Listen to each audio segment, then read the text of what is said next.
Assalamualaikum warahmatullahi wabarakatuh. Halo semuanya, kembali lagi bersama saya Indah Rahmadini dengan nomor absen 13 di Ini Talk Show. Kali ini yang bertemakan tentang akad wakalah di dalam akuntansi syariah. Hari ini kita akan membahas tentang apa itu wakalah, rukun, jenis, dan juga bagaimana pencatatannya di dalam akuntansi syariah. Kali ini sudah hadir beberapa narasumber bersama kita di sini. Baik, langsung saja saya akan perkenalkan narasumber kita, yaitu Saudari Raisa. Hai, saya Raisa Usmin dengan absen 26. Dan juga Saudari Yasmin. Halo, saya Yasmin dengan absen 26. Dan juga Saudara Afif. Halo, saya Iqbal dengan nomor absen 01. Baiklah, kita mulai saja dari Saudari Raisa. Bisakah Saudari Raisa menjelaskan apa itu wakalah? Baiklah, saya akan menjelaskan tentang wakalah. Wakalah itu atau al-wakalah memiliki arti menyerahkan atau mendelegasikan atau memberikan mandat. Jadi, wakalah itu adalah akan yang menyerahkan wewenang dari satu pihak kepada pihak lain yang dalamnya masih dibolehkan untuk diwakilkan. Gitu. Maksud diwakilkan itu sendiri itu bagaimana? Kan di sini di semua hal ini dikarenakan yang diwakilkan itu kan tidak semuanya yang boleh diwakilkan kan, kayak puasa, sholat kan.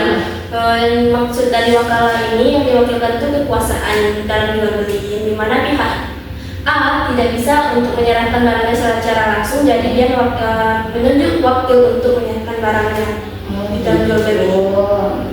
Kalau untuk dasar hukum sendiri gimana? Dasar hukum wakalah itu terdapat dalam Al-Quran dan Hadis, di mana di Al-Quran terdapat dalam Al-Quran surat An-Nisa ayat 35 dan surat Yusuf ayat 55. Iya. Kalau untuk Saudara Yasmin sendiri, mungkin bisa jelaskan apa saja jenis-jenis wakalah itu? Baiklah, saya akan menjelaskan beberapa jenis wakalah. Yang pertama itu adalah wakalah al-amanah, yang merupakan jenis wakalah yang sifatnya umum tanpa adanya spesifik tertentu. Contohnya seperti pihak A mengutus pihak B untuk mengurus pekerjaannya. Yang kedua itu adalah wakalah al-qasam, adalah kontrak wakalah yang memiliki spesifik yang lebih jelas. Contohnya pihak A memberi wewenang kepada bank untuk mentransfer ke bank lain. Yang ketiga itu ada wakalah berujrah, yang merupakan jenis wakalah ketika wakil berhak menerima upah. Dan yang keenam itu ada wakalah berujrah, adalah penerima wewenang melakukan tindakan secara sukarela dan tidak menerima komisi.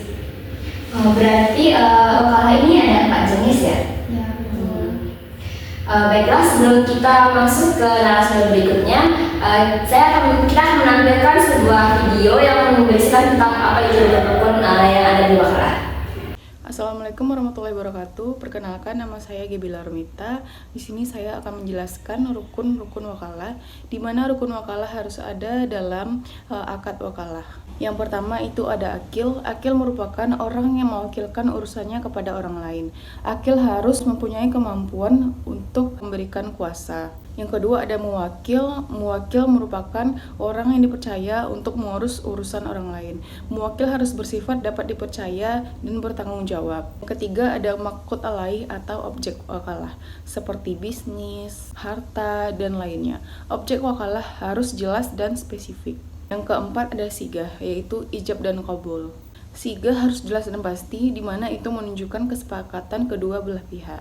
Nah, dengan demikian, rukun wakalah memastikan akad wakalah itu sah dan mengikat kedua belah pihak.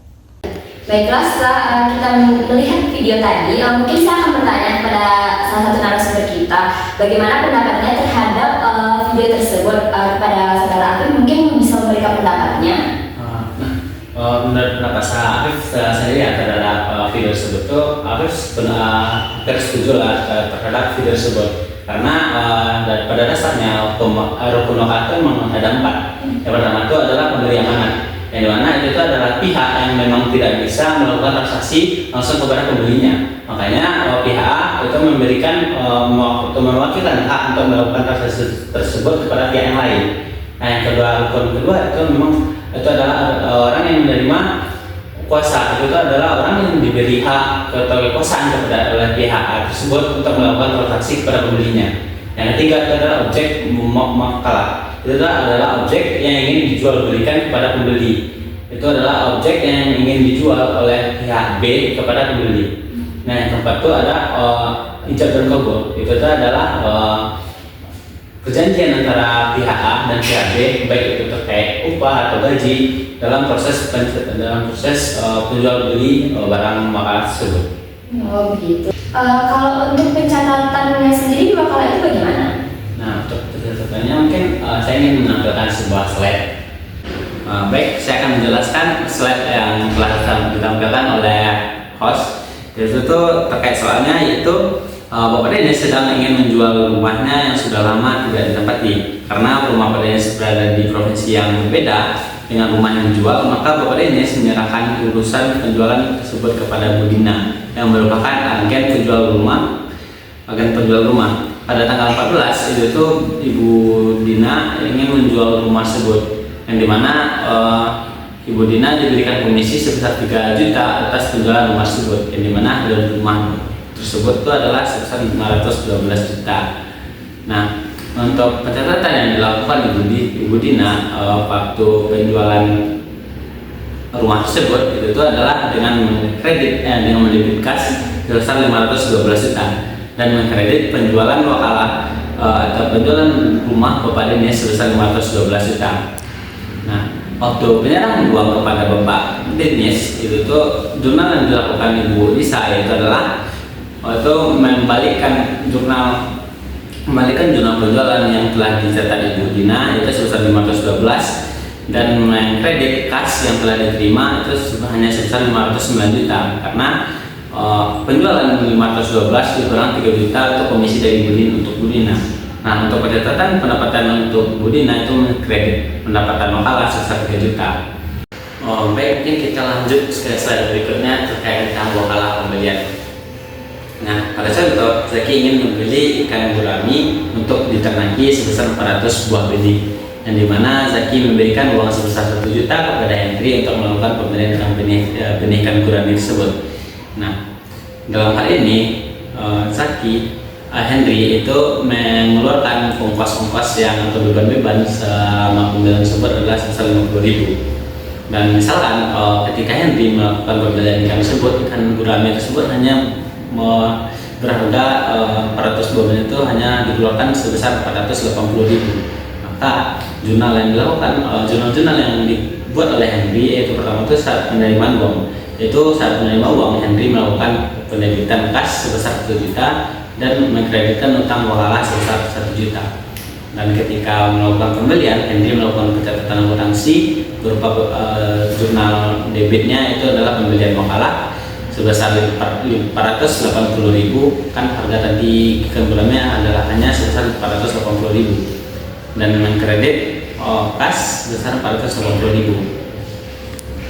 Nah, saat menyerahkan sisa uang yang dimiliki Henry kepada Zaki, itu jurnal yang dibuat oleh Henry itu adalah mendebit utang wakalah yang telah dikredit tadi sebesar 1 juta dan mengkredit pendapatan wakalah sebesar 50.000 karena beban-beban yang dikeluarkan oleh Henry tersebut, dan pembelian wakalah itu hanya sebesar 480 dan pengembalian kas itu adalah sebesar 470.000. Nah, jurnal yang dibuat oleh Zaki itu adalah saat pemberian uang kepada Henry itu mendebitkan utang wakalah sebesar 1 juta dan mengkredit kas sebesar 1 juta. Dan ketika penerimaan kas kembali oleh Henry beserta benihnya, itu jurnal yang dibikin Henry itu adalah mendebit kas sebesar 470.000 dan mendebit pembelian benih ikan sebesar 450.000, mendebit beban wakalah sebesar 50.000 dan mengkredit utang wakalah yang telah dikredit tadi sebesar 1 juta. Masya Allah, penjelasannya sangat lengkap ya dari narasumber kita hari ini. Jadi wakalah itu bukan hanya sekedar kuasa, tapi juga bentuk amanah dan juga tanggung jawab antara dua pihak. Terima kasih kepada para narasumber yang telah hadir pada hari ini. Semoga ilmu yang diberikannya bermanfaat untuk kita semua. Terima kasih ya. Baiklah, sekian dari talk show hari ini. Mungkin apabila ada kesalahan, kami mohon maaf. Wabillahi taufiq wal hidayah. Wassalamualaikum warahmatullahi wabarakatuh.